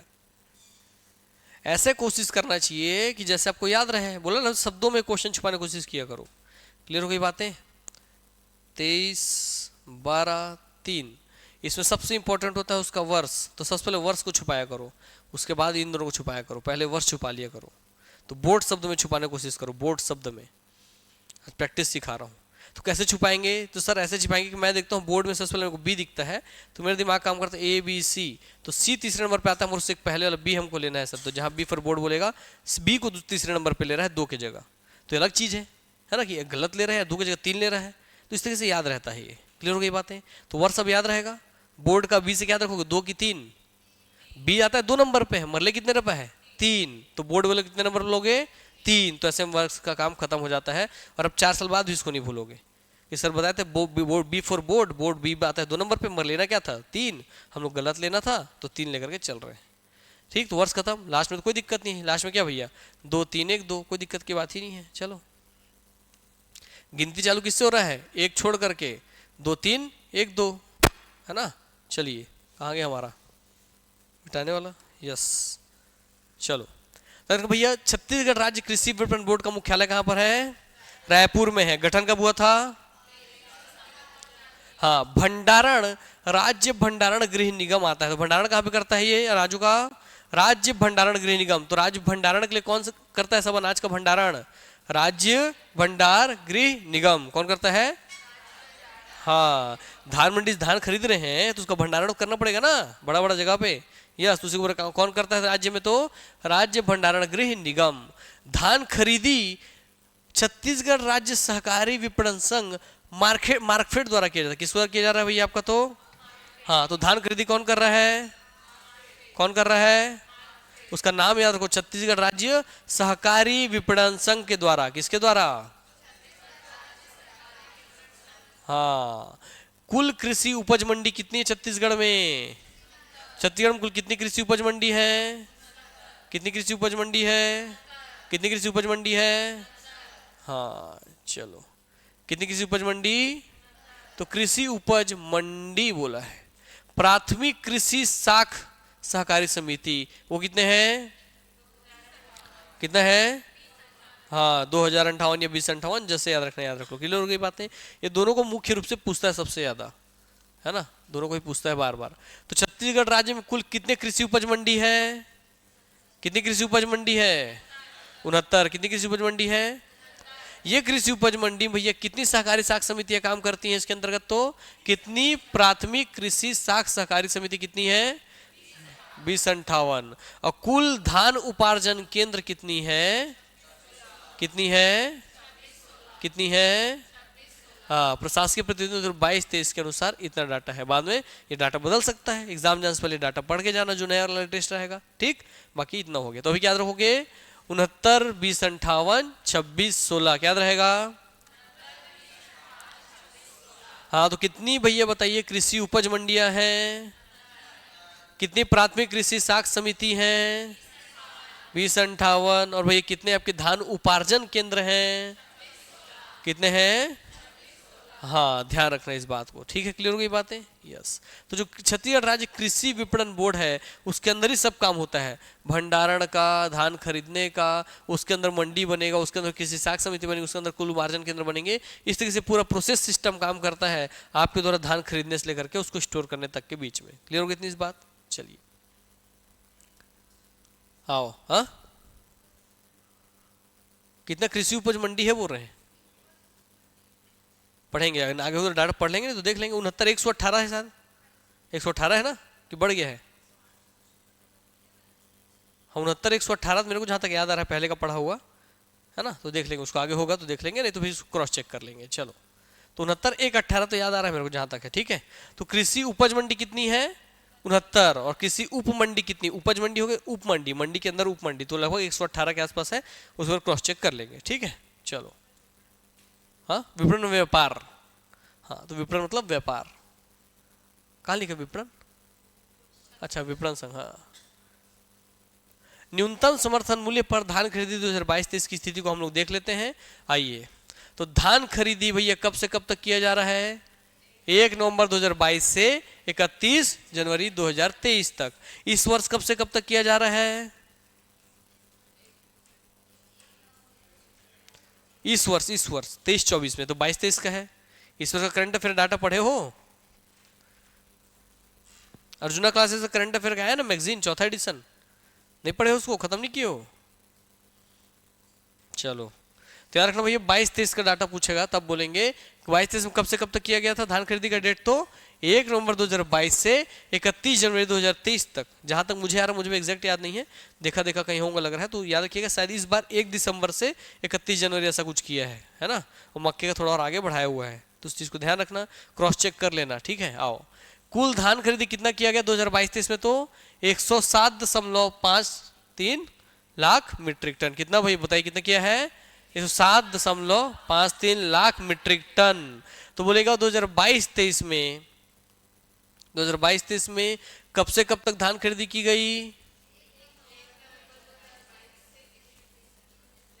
1 नवंबर से हाँ 1 नवंबर क्या विशेष है? हाँ तो यहाँ छत्तीसगढ़ बना था, वहां से लेकर के जो नए साल के भैया अगले पूरे पहले महीने तक। क्लियर हो गई बातें? तो यहाँ वैसे था लास्ट ईयर का कितना धान खरीदी किया था 22-23 में? 107 मीट्रिक टन। कितना? 107 मीट्रिक टन। याद रहेगा ये बात? ठीक है। प्रति एकड़ कितने क्विंटल धान खरीद रहा था? 15 क्विंटल। कितने क्विंटल? 15 क्विंटल। इस साल फिर बदल दिया गया है, चुनावी एजेंडा में था 15 से, अब कितना कर दिया गया है? 21 क्विंटल कर दिया गया है ना। इसलिए भैया आगे शासन फिर बदल गया, सरकार बदल गई। तो चलिए अब प्रति एकड़ आते हैं। कांग्रेस पार्टी के द्वारा छत्तीसगढ़ विधानसभा चुनाव 2023 के घोषणा पत्र अनुसार खरीफ दे दिए, नीचे सर लोग दे दिए हैं। खरीफ वर्ष 2023-24 में किसानों से प्रति एकड़ 3200 रुपए के मान से प्रति एकड़ 20 क्विंटल धान खरीदी करने का लक्ष्य रखा गया। कितना की एकड़? तो कांग्रेस पार्टी ने बात बोला था, क्या पार्टी बोला था कि 3200 रुपए प्रति क्विंटल खरीदेगा। कितना खरीदेगा? और 20 क्विंटल। क्लियर हो गई बातें? कितना? 3200 रुपए प्रति क्विंटल, और 1 एकड़ में कितने क्विंटल? तो 20 क्विंटल। क्लियर हो गई बातें? किसानों के कर्ज माफी की भी घोषणा की थी, जबकि भारतीय जनता पार्टी ने क्या बोला कि हम चुनाव 2023 के अपने चुनाव में क्या घोषणा किया कि 23-24 में किसानों से हम प्रति एकड़ कितने में लेंगे? 3100 रुपए में। कितने में? 3100 रुपए में। मतलब प्रति एकड़ कितना ले लेंगे? कितना ले लेंगे? 21 क्विंटल। कितना ले लेंगे? 21 क्विंटल। तो ध्यान दीजिएगा, इसका पैसा ज्यादा है, इसका पैसा कम, इसका भी अनाज कम है, इसका अनाज ज्यादा। बताओ इस तरीके से किसान को किसमें फायदा होगा? इसमें फायदा होगा कि इसमें फायदा होगा? हाँ, कांग्रेस वाला फायदा होता, नुकसान होता। कौन? बनिया कभी भी इन लोग कितना रेट नहीं देता, नहीं देता ना। तो ज्यादा अनाज कौन खरीद रहा है? बीजेपी। तो किसमें फायदा होगा? बीजेपी में। तो इसलिए ये फर्क नहीं पड़ता, ठीक है, इससे फर्क पड़ता है कि कितना ज्यादा धान कोई खरीद रहा है। ठीक, इसलिए बोला था ना कि अब राजनीति का हद तक चढ़ गया है भैया हमारा कृषि, तो यहाँ खेती किसानी वाली जमीन लेना बहुत करोड़ों रुपए बन जाएगा। इसलिए आने वाले टाइम में केवल जमीन लेना खेती किसानी वाला। ठीक है, बहुत पैसा है छत्तीसगढ़ में। चलो ध्यान रखना दोनों डाटा को। लघु धान्य फसलों के न्यूनतम समर्थन मूल्य में वृद्धि देख लेते हैं। ठीक, आइए। वर्तमान में छत्तीसगढ़ में लघु धान्य फसलों की उत्पादकता 5.5 क्विंटल प्रति हेक्टेयर है, जिसे तो 26-27 तक कितने क्विंटल करना है? 11। तो 5.5 से कितना करना है? जस्ट डबल करने का लक्ष्य रखा गया है। कब तक रखा गया है? कब तक किया गया है? 26-27। कब किया गया है? 26-27। तो अब है किस में? 23 में। करना कब है? 26 में। तो 23 में 3 जोड़े 26। कितना है अभी वर्तमान में? 5.5। करना कितना है? 11। तो 11 क्विंटल प्रति हेक्टेयर करना है। किस चीज करना है? लघु धान्य फसलों की उत्पादकता को बढ़ाना है। क्लियर हो गई बात? उसको एग्जैक्टली पूछेगा कि लघु धान्य फसलों की उत्पादकता का भैया टारगेट वर्ष कब रखा गया है? लक्ष्य कितना रखा गया है? कब तक करने का रखा गया है? अभी वर्तमान में कितना है?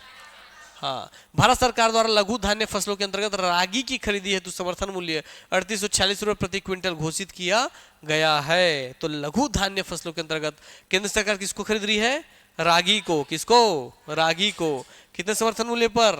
3846। तो रागी अलग से पूछ लेगा कितने पे भैया? 3846। कौन सी फसल को? रागी को। कौन सी सरकार? केंद्र सरकार। कौन सरकार? केंद्र सरकार। कौन सी फसल? रागी। कितना रुपए? 3846। याद रखना है। क्लियर हो गई बातें? तो उसको भाई घोषित किया है प्रति क्विंटल लेने के लिए 3846 रुपए प्रति क्विंटल लेगा। आओ लघु धान्य फसल देख लेते हैं। कोदो, कुटकी और रागी। तो लघु धान्य फसल हम किसको किसको ले रहे हैं? कोदो, कुटकी, रागी। तो बोलेगा लघु धान्य फसलों में पहले कौन कौन आता है? तो यही पूछ ले कौन कौन आता है। तो कौन कौन आता है? कोदो, कुटकी, रागी। कौन कौन आता है? हाँ, खरीफ 2022-23 समर्थन मूल्य इतना है, खरीफ 2023-24 समर्थन मूल्य इतना है। तो इसको देखिए, कोदो का कितना समर्थन मूल्य? 3200 रुपए प्रति क्विंटल, कुटकी का 3350 और रागी का 3846। तो 3200, 3350 और 3846 कोदो, कुटकी, रागी। तो लघु धान्य फसलों में सर्वाधिक समर्थन मूल्य किसका है? रागी का। कम किसका है? कोदो का। बीच में कौन है? कुटकी है। कितना कितना बताइए? कोदो का कितना है ना? आपका कुटकी का कितना है? और रागी का कितना है? हाँ, तो दिमाग में उठाओ। 3200, 3350, 3846। क्या बोलोगे? 3200, 3350, 3846। कौन कौन है? तो कोदो, कुटकी, रागी। क्या क्या है? कोदो, कुटकी, रागी। 3200, 3350, 3846। हाँ बोलो बोलो बोलो। हाँ, अब एमएसपी मिनिमम सपोर्ट प्राइस प्रति क्विंटल पे हम लोग देख लेते हैं। एक और डाटा आपके सामने हाजिर है, आओ।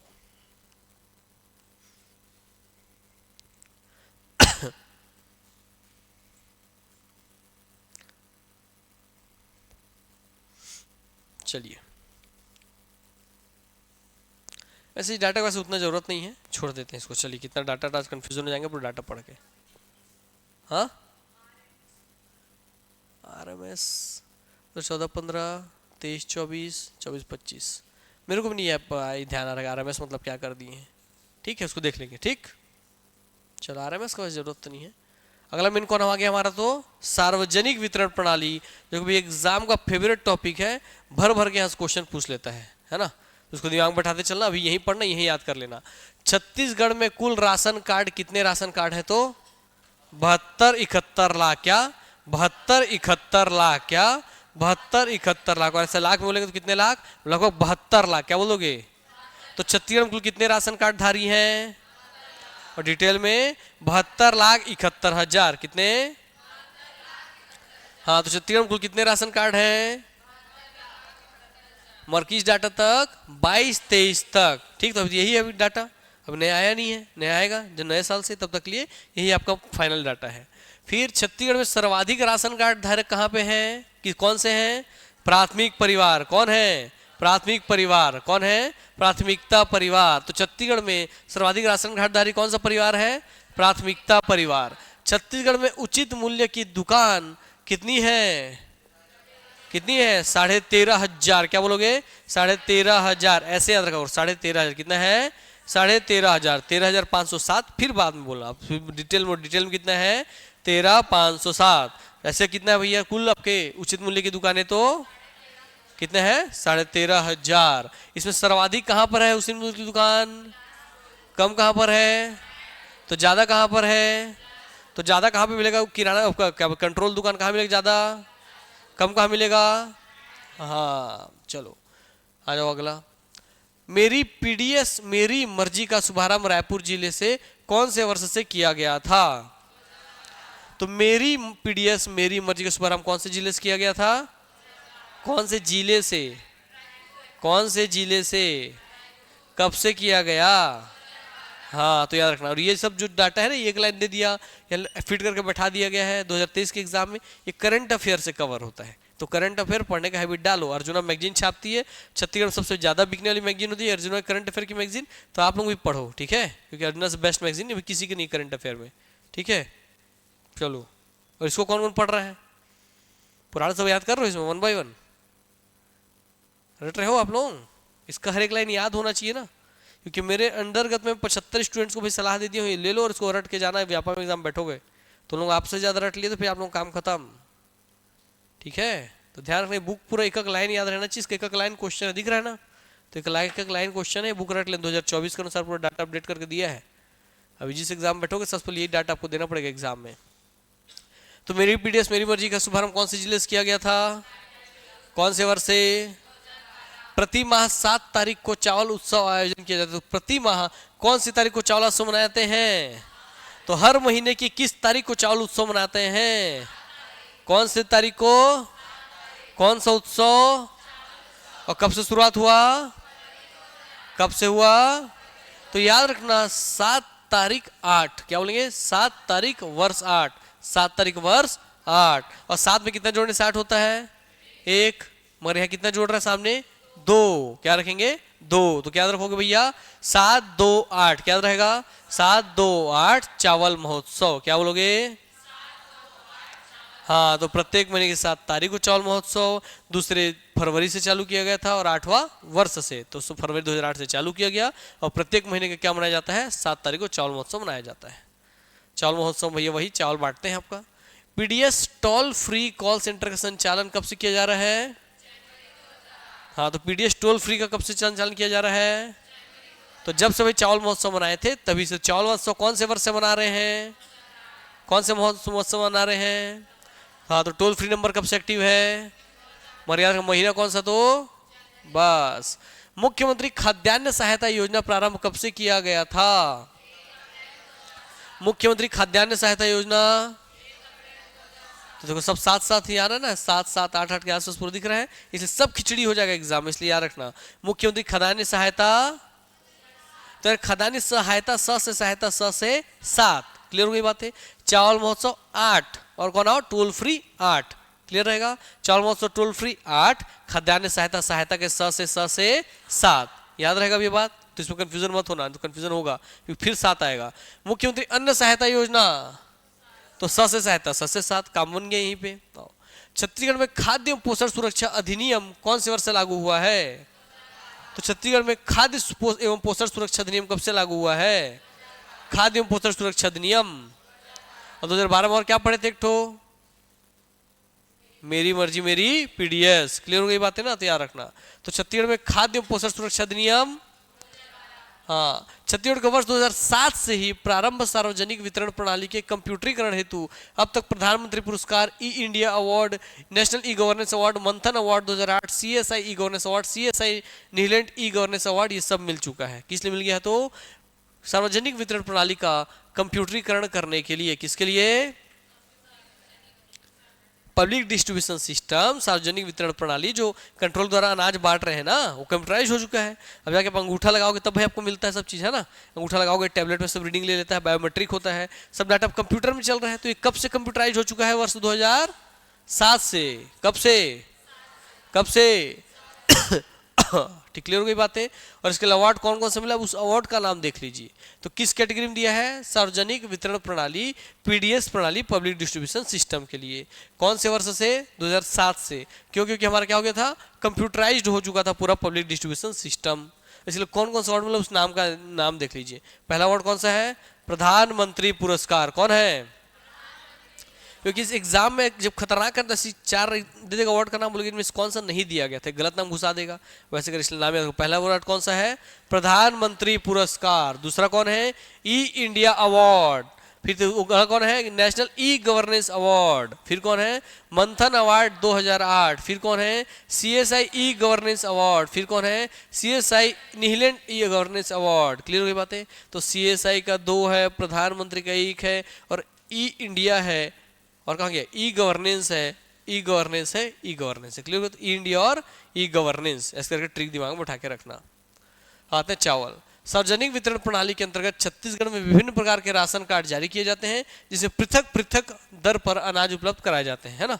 अलग अलग राशन कार्ड के अलग अलग, बीपीएल कार्ड अलग, एपीएल कार्ड अलग, है ना भाई, विकलांगों के लिए अलग, एकल कार्ड धारी के लिए अलग, सबके लिए अलग रेट होता है। आओ तो पूरा रेट देख लीजिए। अंत्योदय परिवार को कैसे रुपए चावल दिया जाता है? 1 रुपए प्रति किलोग्राम। कैसे रुपए? 1 रुपए प्रति किलोग्राम। प्राथमिकता कार्डधारी को सबसे ज्यादा कौन से राशन कार्ड धारक है? कौन से कार्डधारी है? हाँ, कैसे रुपए मिलता है उनको? 1 रुपए। सामान्य परिवार को 10 रुपए। अन्नपूर्णा परिवार को निःशुल्क और 1 रुपए प्रति किलोग्राम, दोनों कैटेगरी। निःशुल्क कितना देते हैं? 10 किलो, और 1 रुपए कितने मिलते हैं? 25 किलो पे। एकल निराश्रित को निःशुल्क और निःशक्त जन को निःशुल्क। तो याद रखना, आप ध्यान से इसको बैठाओ दिमाग, पूछूंगा ही मैं। देखो प्राइस रेट को देखो, फिर उधर डिटेल में चलेंगे। सिंपल है, सब एक एक रुपया करना है। 3 ठो में निःशुल्क याद रखना है, इसका तो अन्नपूर्णा का थोड़ा तोड़ करके इन दोनों का निःशुल्क, बाकी इन दोनों का 10 रुपया से एक ठो याद रखना है। हो गया? चलो बताओ, अंत्योदय परिवार को कितना रुपया देना पड़ता है? प्राथमिकता परिवार को, सामान्य परिवार को, अन्नपूर्णा परिवार को निःशुल्क 10 किलो और 1 रुपए में 25 किलो। अन्नपूर्णा को कैसे? निःशुल्क रुपए में, निःशुल्क में 10 किलो, 1 रुपए में 25 किलो। एकल निराश्रित को निःशुल्क और निःशक्त जन को निःशुल्क। और कितना किलो? 10-10 किलो। कितना देते हैं इनको? 10-10 किलो। क्लियर हो गई बातें? आइए अब चलते हैं। अंत्योदय परिवार में 1 रुपए प्रति किलोग्राम में कितना चावल दिया जाता है? 35 किलोग्राम चावल प्रति माह। क्या देते हैं? 35 किलोग्राम चावल प्रति माह। तो अंत्योदय परिवार में 1 रुपए प्रति किलोग्राम के अनुसार कितना चावल दिया जाता है? 35 किलोग्राम चावल प्रति माह। 1 महीने में 35 किलोग्राम। प्राथमिकता परिवार को क्या दिया जाता है? 1 रुपए प्रति किलो के अनुसार दिया जाता है। 10 किलोग्राम चावल प्रति माह एक सदस्य के ऊपर देते हैं। और घर में एक ही सदस्य कितना देंगे उसको? 10 किलो। कितना देंगे? 10 किलो। 2 सदस्य हैं तो 20 किलो। मगर जैसे ही 3 या 3 से 5 के बीच सदस्य होते हैं तो कितना देता है? 35 किलो। कितना हो गया? 3 या 3 से 5 के बीच कितना देगा? 35 किलो। एक है तो 10 किलो, दो है तो 20 किलो। जैसे 3 या 3 से 5 अधिक हो गया तो 3 या 3 से 5 के बीच हो गया तो, और 7 किलो और 5 से अधिक होंगे, 5 से अधिक सदस्य वाले राशन कार्ड में प्रति सदस्य 5 के बाद में कितना देगा वो? 7 किलोग्राम प्रति व्यक्ति। तो मान लीजिए एक प्राथमिकता परिवार में 7 सदस्य हैं, तो बताइए इनको कुल कितना राशन मिलेगा? हाँ 35 मिलेगा, 7 सदस्य हैं तो। बताइए कैसे कैसे हुआ? पहले भाई तो 5 सदस्य हो गए हैं तो वहां तक 35 दे दिया। एक्स्ट्रा कितने सदस्य बचे? 2 सदस्य। तो 2 सदस्य के लिए कितना देगा? 7 के हिसाब से 14 किलो। तो 35 और 14 किलो कितना हो गया? 49 किलो। क्लियर हो गई थी इस बात? चलिए ध्यान रखिएगा इस चीज को, ऐसे बना के पूछ लेगा। तो सामान्य परिवार जो जनरल परिवार उनको कितना देता है? 10 रुपए प्रति किलोग्राम पे देता है। ठीक है, हाँ 10 रुपए प्रति किलोग्राम पे देता है। 10 किलोग्राम चावल प्रति माह एक सदस्य पे देगा, 20 किलोग्राम चावल प्रति माह 2 सदस्य पे देगा, और 35 किलोग्राम 3 से 5 सदस्य पे देगा। 35 से ऊपर देगा ही नहीं देगा। क्लियर हो गई बातें? तो याद रखना इसमें सब जितने भी जनरल वाले आते हैं सब इसको यही राशन मिलता है ना। एपीएल एबो poverty line, BPL below poverty line. ठीक है, तो जितने भी जनरल लाइन उनको कौन सा कार्ड मिलेगा? एपीएल मिलेगा। उनको कितना चावल मिलेगा महीने का? 10 किलो, 20 किलो या 35 किलो। कैसे रुपये मिलेगा? 10 रुपए प्रति किलो। याद हो गया ये बात? ध्यान, एपीएल कार्ड में। अन्नपूर्णा परिवार को कैसे मिलेगा? 10 किलो निःशुल्क, 25 किलो 1 रुपए के हिसाब से। क्या बोलेंगे? हाँ, एकल निराश्रित को निःशुल्क मिलेगा 10 किलो, निःशक्त जन को निःशुल्क मिलेगा 10 किलो। आइए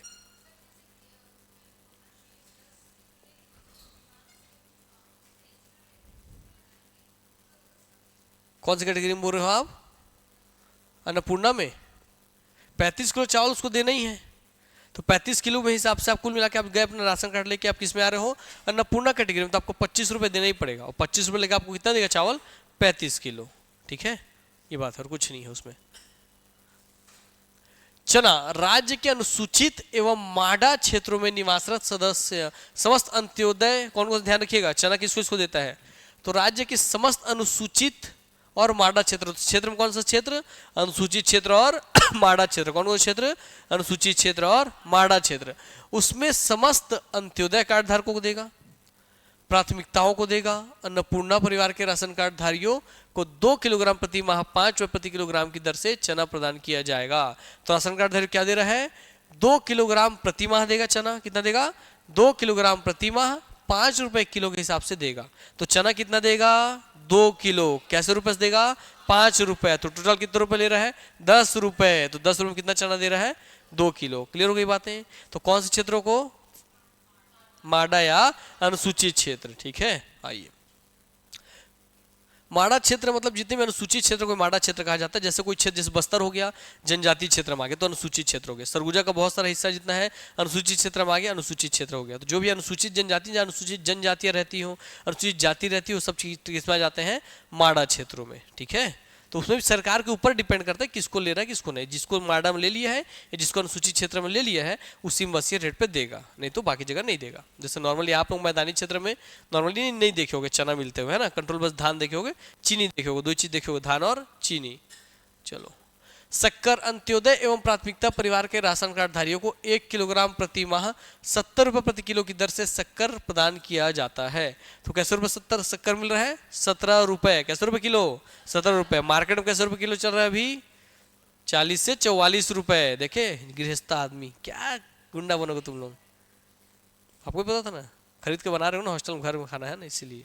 तो कैसे रुपए है? 40 से 44 रुपए। और कंट्रोल में कितना दे रहा है? 17 रुपए में। इसलिए देखा सरकार कितना ज्यादा अपना खुद की जेब से पैसा लगाता है ना। तो कितना रुपए? 17 रुपए। तो भाई शक्कर में कौन कौन इसको देता है? अंत्योदय और प्राथमिकता परिवार के राशन कार्ड धारियों को 1 किलोग्राम शक्कर देगा 1 माह के लिए।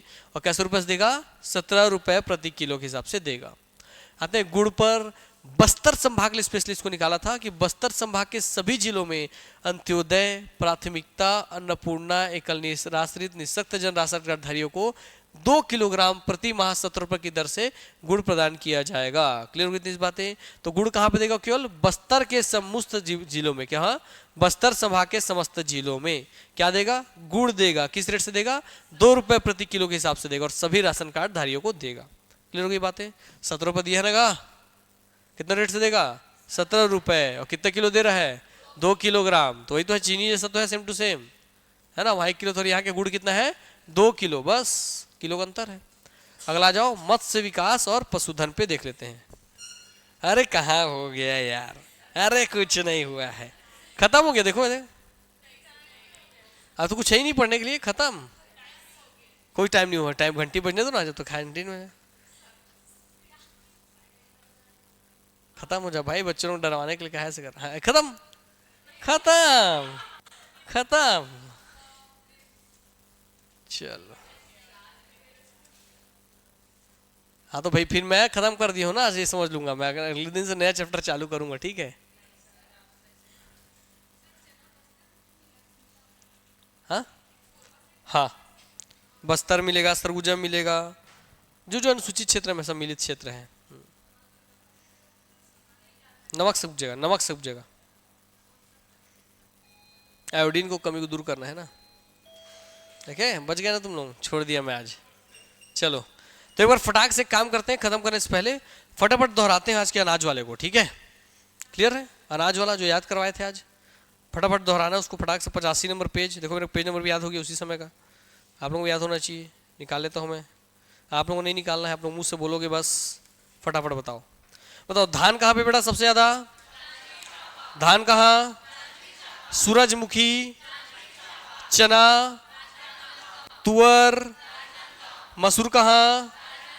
सोयाबीन, रागी, उड़द, कुल्थी, मक्का, मक्का, मक्का, मक्का, हाँ, तिल, हाँ, राई सरसों, बाजरा, बाजरा, बाजरा, बाजरा, अलसी, अलसी, मूंगफली, राम तिल, कोदो कुटकी, गेहूं, ज्वार, जौ, जौ, तिवड़ा लाखड़ी, मटर, गन्ना, कपास, मूंग मोट।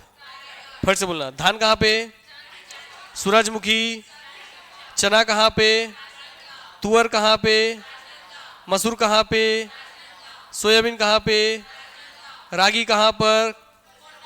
उड़द कहाँ पर? कुल्थी कहाँ पर? मक्का कहाँ पर? मक्का कहाँ पर? तिल कहाँ पर? राई सरसों कहाँ पर? बाजरा कहाँ पर? बारजा कहाँ पर? अलसी कहाँ पर? मूंगफली, राम तिल, कोदो कुटकी, गेहूं, ज्वार, जौ, तिवड़ा लाखड़ी, मटर, गन्ना, कपास, मूंग मोट। Very good. चलो कल फिर पूछेंगे, मिलेंगे नेक्स्ट क्लास में भैया। धन्यवाद। हाँ खोल दो खोल दो।